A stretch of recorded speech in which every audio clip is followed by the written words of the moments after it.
and welcome to Niche Sports. And as a few of us thought that South Africa could make a comeback, and they did, and the series is now locked at 1-1. It was historic in many ways. A lot of people, or most people, expected that history would be made by India winning the Joburg Test and winning their first ever Test series in South Africa. But no, a different kind of history was scripted because it was South Africa's first ever victory in Johannesburg in Test cricket against India. But now the series moves to Cape Town, a venue where India have never won a test match. They've had their moments, but they've never been able to seal a win. And South Africa, a young side, has got an opportunity to trump one of the leading sides in the world. And it promises to be a great contest because there's one side which is young and hungry, and the other side that is chasing history. And to discuss this, I'm quite glad that I'm joined by my partner at esports, Sachin Bajaj, wearing his favorite Liverpool jersey. And since it's the FA Cup weekend, you can't get it off him. And then we've also got Vincent Barnes joining us from South Africa, and he's someone whose statistics have always had me in awe. Let me tell you that this man in first class cricket averaged 11 with the ball. So, I mean, it's always he's had me in awe, and he's currently the high performance director for Cricket South Africa. He's been to India a few times as a member of South Africa's coaching staff, a huge and an impressive coaching resume. So, Winnie, thank you so much for joining us. And yes, it's a pleasure to have you here. Thanks, Nishad, and thanks, Sachin, for having me on. Really blessed and honored to be on your show. Fantastic. And, I must ask you, as a performance director that you are at Cricket South Africa, how well was this win received? Because it looked like it meant a lot to the boys. A lot of them are quite young and making their mark in Test cricket. Dean Elgar leading from the front. I think this has to be one of the finest wins for South Africa in recent times. Yeah, absolutely. And look, the team has been going through a transitional period now for a while, and haven't been performing very well around the world. And a win like this was obvious. I mean, after losing the first test, there's a lot of pressure on the team, and then to get bowled out for on a low score. Both teams got bowled out for low scores, and then to chase a low score, win what we consider a low score in Test cricket, 240. There was always going to be pressure on them, and everybody was saying that the way the pitch was playing, the way of the conditions, India was sort of 70% of the public felt that India was probably going to win, and it was going to take something special, to win the game. And I mean, you watch a lot of cricket, and you know that when you have many games like this, where it takes something special to win. You saw that with the Indians when they played in Australia, and I've been involved with the Proteas where we have won games like this when you look at it and you go to bed at night and it's a massive day tomorrow, just not sure, and somebody stands up and comes to the party with a massive knock or a match-winning bowling performance. So yeah, look, it was, to be brutally honest. I mean, I went to bed that evening, and friends of mine were chatting to me about the Test match. And look, my parting sort of comment to them was, all to play for at Newlands. It's going to be 1-1. And I said that because I was pretty confident. I'd watched the boys play the night before. I don't think India bowled as well as they should have bowled the night before on the what was that, the night of the third yes. day. That last session, I don't think they bowled as well. If they had bowled as well as they bowled at Centurion, they probably would have had South Africa in a bit more trouble. And I don't think they started very well in conditions. They probably suited bowling on the last day, with rain being around and the pitch being under covers. I thought that I don't think India bowled as well as they could have bowled. So yeah, look, it was. But besides that, we've got to give credit to the batters. Markram came out, they played well up front. Good start. Rassie van der Dussen came in and played exceptionally well. We look at the 96 from 96 not out and Temba's performances and all his performances. You can look at Rassie and the momentum they gave them in that knock of chasing 240. Perfect. And there's a lot that South Africa gained from that win, right? Like Keegan Peterson, he's impressed one and all with his technique and just his composure at the wicket, looks a proper test batsman. And he got his first 50. Marco Jansen, again, a lot of quality in that youngster. Kyle Verreynne comes in with a lot of promise and a good average in first class cricket with over 50. Can you tell us a little bit more about some of these youngsters? Because they have caught the eye, and now the cricket loving public in India have acknowledged that they are really good after this win. Yeah, look, I mean, Marco Jansen is just, he's been part of he was part of our national academy last year. Has been playing provincial cricket, always been highly thought of, and then has had quite a good start to the domestic cricket season this year. Made the South African A side, and I thought he bowled exceptionally well. I was there with the series against India. I thought probably one of the standout bowlers. Look, with his extra height, he was getting that extra bit of bounce. The wickets were pretty flat in Bloemfontein in that series. I thought he bowled very well in that series. And I wasn't surprised. Look, it was a lot of people. It was surprised to see him being playing ahead of Duan Olivier. And but then I heard that I wasn't sure why Duan wasn't playing. And well, then I heard that he wasn't fit to play. So Mark was playing, and a lot of people were questioning why he was playing. I didn't. Not once did I feel that he was going to be. Look, the one thing that they obviously had to do was adjust to playing at that level, because now it's a different level, and it's something that we chatted about. I chatted to when I was in Bloemfontein to some of the bowlers there, about taking the step up and bowling to world-class players, to bowling to world-class players like this, and yes, please, and it's about stepping up and they're already bowling in that South African A series. You've got test players playing there. Balhari is playing there. A lot of your India A players are very, very good players, and a lot of these guys average 40, 50 in first class. And when you're bowling to players like that in those conditions, there's very little margin for error. And I think it was from the start of the season when I saw him for the first time. Talking about Marco, I saw him play in the first class game that he played. He played at Centurion. I thought he bowled well there. He could have been better, but he's just got better and better and better through the season. And then, and then in the A series did very well. And it took obviously a bit of nerves. And then once he settled down, but he's a serious cricketer. I really do rate him very highly. Kyle Verreynne has been part of our international scene for a while now. He's obviously been playing second fiddle to Quinton de Kock.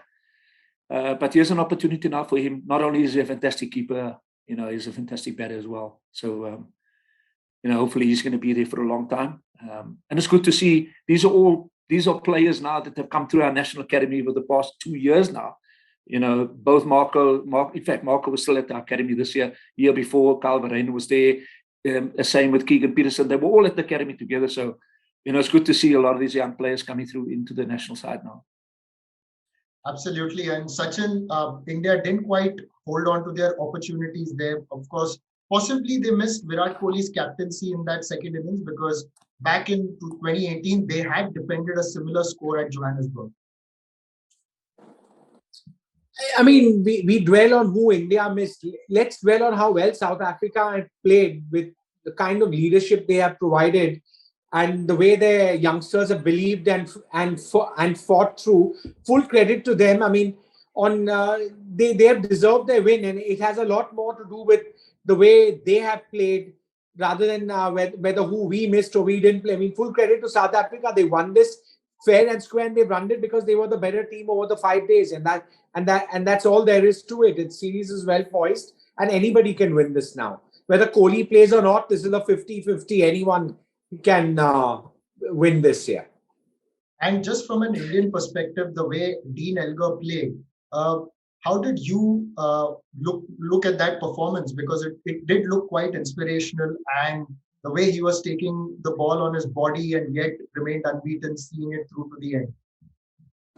He reminded me a lot of Graham Smith in many ways, in terms of the way he led the team. He took ownership, and took it forward. It was like a typical Graham Smith stroke Mark Taylor kind of an innings where ownership was taken, didn't play flashy, took control of the game, and saw his team through. I mean, it's just fantastic stuff, and it's very good for South African cricket that they've got somebody like him in a leadership role right now. He'll be able to work with a lot of the upcoming people in the pathways and mentor them through to the South African team. I think it's fantastic. Yeah.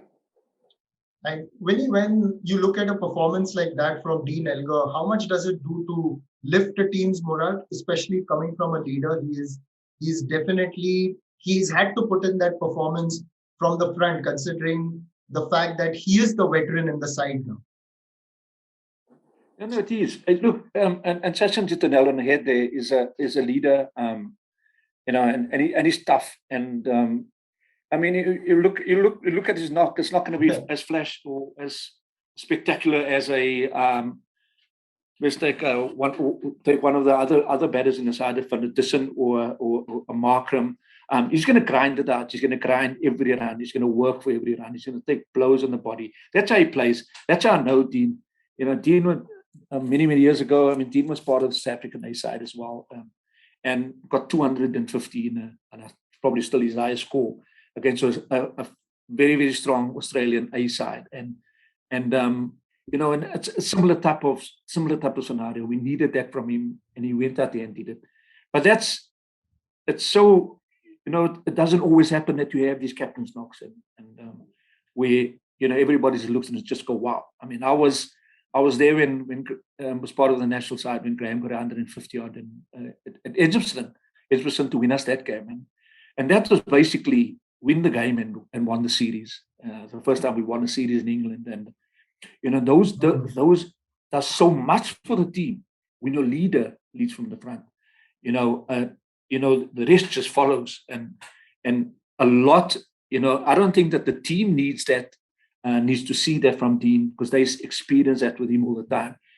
But it was good for the general public just to see the type of person, the general public see the type of person that he is. And that's what he does. It's like I said, it's not going to be a flashy 96. It's going to be a hard grafted, 40% strike rate type of innings. And that's what Dean's about. But what it has done for the team is obviously given them a major lift now coming to Newlands. And Newlands, you also could consider a fortress. For many years, it was a fortress, and India haven't won it. So yeah, look, it's done. I think it's done the series a lot. It's been very good for the series, but also very good for the team's morale. And you spoke about Dean leading from the front as a leader, but the leader of the bowling attack, Kagiso Rabada, also produced a spell that changed the game.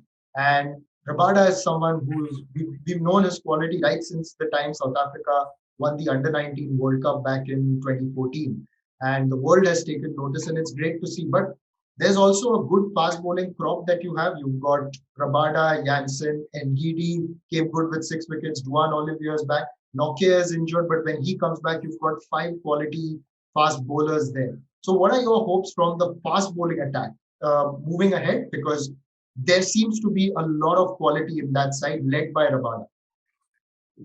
Yeah, look, I think that it's almost what the team also needed from the bowling attack.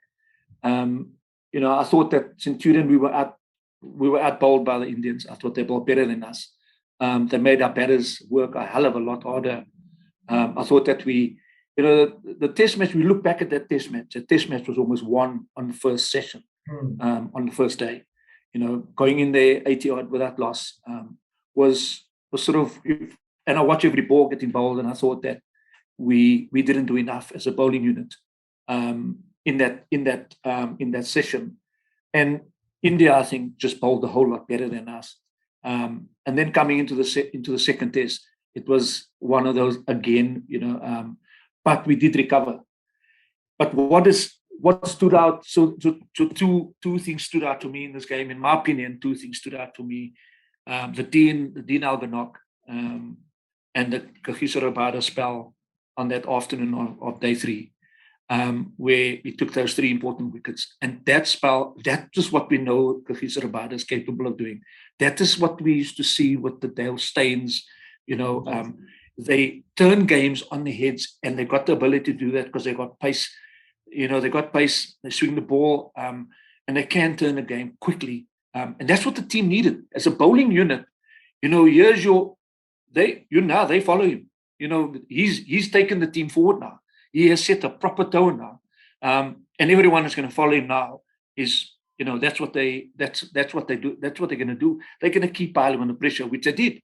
And bowled in their art, to go and chase 240. But it's I would like to see that a lot more from Kagiso Rabada. We know he's capable of doing that. You don't always do that. You're not always going to have these unbelievable spells. But as a leader of the pack, and I consider him the leader of the pack, he sets the tone. He sets the tone up front there, and the rest will follow. So, Sachin, what do you expect from the Indian side, particularly the fact that Virat Kohli is expected to come back in? Would you, again, possibly Hanuma Vihari gets the axe and it's tough on him. He did what he was asked. And maybe Umesh Yadav could come in if Mohammad Siraj is out injured. What else do you expect from the Indian side in terms of the intensity that possibly was, which South Africa showed a lot more possibly at Johannesburg? The Indians will go very hard at it. It's a historic series win, which we've never had before. So they will go very hard at it, but you'll be up against a very motivated and a very fired up South African team, a very young team on home conditions at Newlands. It'll be a cracking test match, and I think the runs Kohli will bring to the table. He's not been in the best of form, but one would count on him to come good in a big game like this. So there's all to play for, and you have the resurgence of Pujari and Rahane, which I think is very important. But if there's the one big take from the test matches, we both our veterans have come back into form, and that's something that is something good for us going into the test match. The experience that these 3 gentlemen are going to bring in the next test match. Absolutely. And how great was it to see Pujara and Rahane put up that kind of show, particularly the fact that they were attacking and they weren't bogged down, and they really took the attack to the bowling. And that's what most people may be saying, right, Sachin, that possibly that's how they should continue to play. See, I think what Dravid and Vikram Rathore have done is very nicely taken the pressure off them. And Abhi Kuruvela is also there, and I'm with them in South Africa.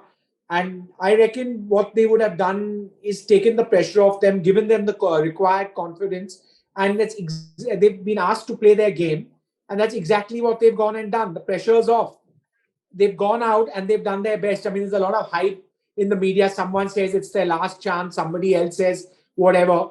But the team management has very nicely got the pressure off them and said, right, you're in. Go and make it happen. And that's what's played them into form. And Newlands will be a kind of pitch where you can expect some good scores from both of them and from Kohli. Absolutely. And when you spoke about Van der Dussen a little earlier, and he got the 40 odd. Now on that kind of pitch, a 40 odd, one would say is as good as 100. There were a lot of those contributions. Keegan Peterson getting the 50 in the first innings. When one looks back at the series years from now, they may say the big scores aren't there, but the batting has been difficult. So moving ahead, how would you, how much does it mean for a young batting unit, even Temba Bavuma, getting those 50s, the 250s? Those knocks are worth their weight in gold, aren't they? Even if they aren't hundreds. Yeah, look, I mean, we've had 100 in the series. Didn't deserve the 100, but there's been 100 in 2 matches. Is that right? Yeah, Rahul. Yeah, that's right. And, it tells you a story. It tells you a story about the type of conditions they played in. It has been a bit bowler friendly, but Cape Town will be different. I do believe Cape Town will be different. There will be, I do believe there will be a few hundreds in Cape Town. You got to work. You got to work for your hundreds, but the sort of that type of pace and bounce that we had in the IFL There won't be that type of pace and bounce. There might be a bit of turn. So far this season, the wickets have been pretty flat in the domestic games. Been big scores getting scored, double hundreds and hundreds, and so that obviously is going to play a role. The key for your batters is obviously, if you say to a batter, I know you've got a few 50s in tough conditions. It looks, considering the conditions, it was a good knock to get 50 or 60. Yeah? At the end of the day, the batter still feels I want hundreds and big hundreds. That's sort of I want to benchmark myself against the greats that play the game ahead of them, the Smiths, the De Villiers, the Princes, the Callises, the Amlas. These guys scored big hundreds. Yes.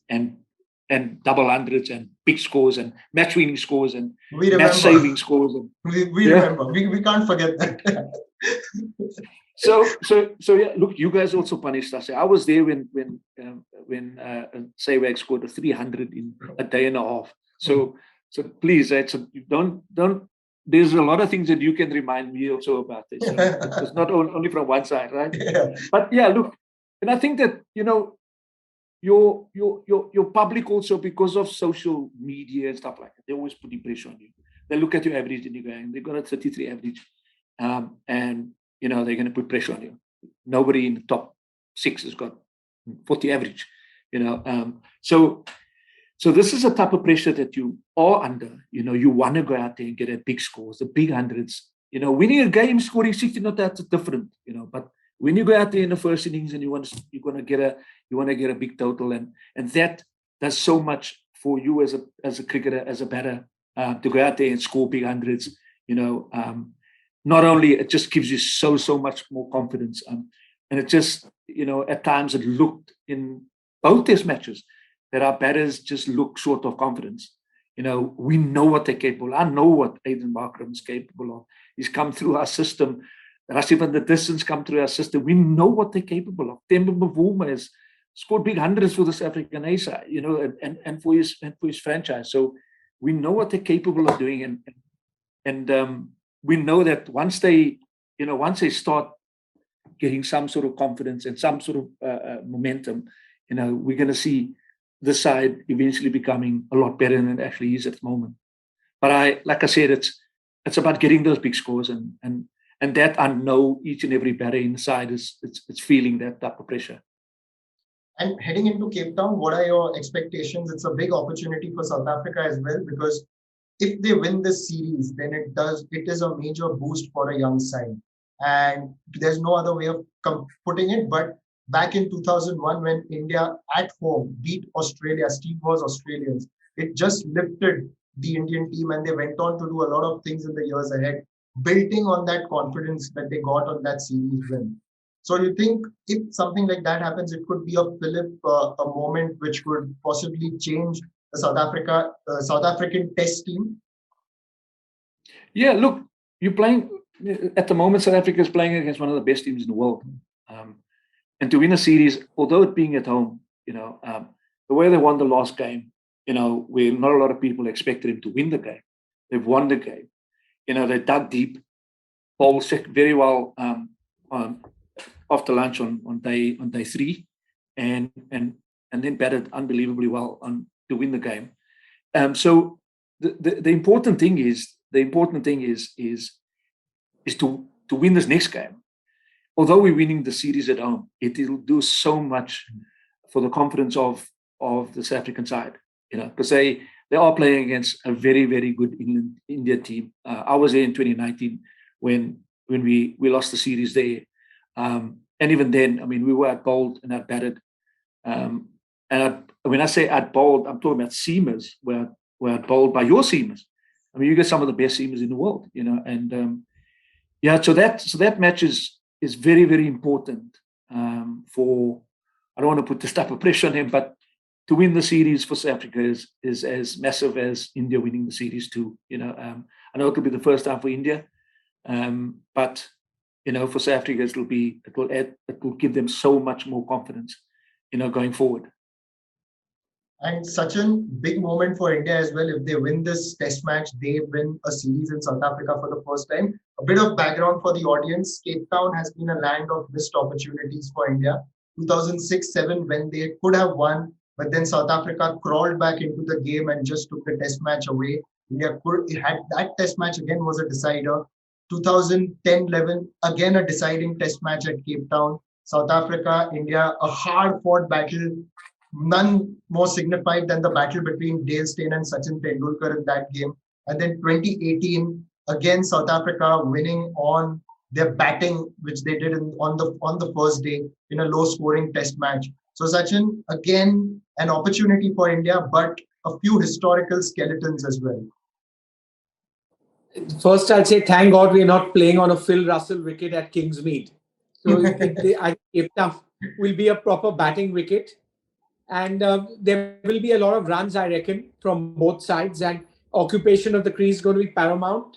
I don't think we would look at history. We'll play each ball on its merit, each day on its merit. As I said, the pressure's off, 1-1. They will go in very positively, and that's what Dravid will do. He'll bring a very calming influence to what's going on. He'll put things into perspective, and you're up against a very confident South African team, which has believed in itself, but will now believe more that they can actually go and win this series. So I think there's all to play for both teams, and we've got 5 cracking days of cricket ahead of us. Let's enjoy it here. 100%, and I'm really looking forward to this test match. I'm sure all our viewers are as well. At the end of the day, all you want is a good contest between the two sides, and India and South Africa have produced that quite consistently over the years. And Vinny, thank you so much for joining us. It was great to hear from you about your perspective on some of the youngsters, and we hope that this bunch of youngsters, they go on to join the league of the likes of AB de Villiers, Hashim Amla, Faf du Plessis, Graham Smith, and bring glory to South African cricket. So thank you so much for giving us a peek into that. And yes, all the best for this test match. We hope for nothing more than a good cricketing contest. Yeah, thanks, Nishad. Yeah, thanks for having me on your show.